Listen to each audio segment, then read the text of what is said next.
Face-to-face negotiations between the Syrian government and opposition delegations in Geneva were stopped yesterday after the sides failed to make any progress in bridging their differences. The talks are overshadowed now by events in the besieged city of Homs, where UN aid workers have just resumed the evacuation of civilians who remain trapped in the old city, a hub of the revolt against President Bashar al-Assad.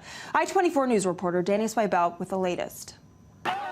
Homs has seen some of the worst violence of the war and remains a hub of the revolt against Syrian President Bashar al-Assad. But now, people are struggling to get out. The old Homs ceasefire has been the first tangible result of the Geneva II peace talks, after government troops besieged the old city for the past 18 months.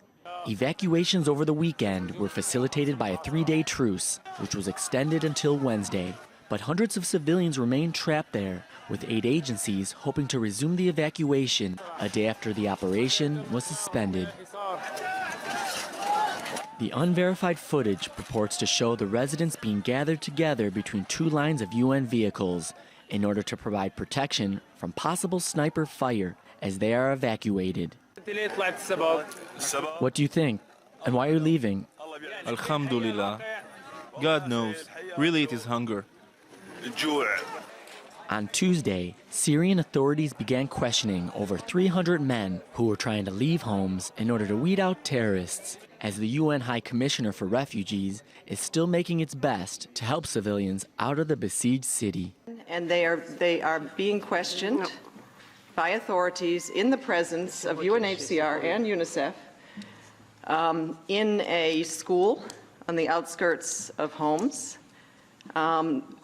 Today, 41 of them were released and are being transported to a neighboring suburb where many of the evacuees are temporarily settling.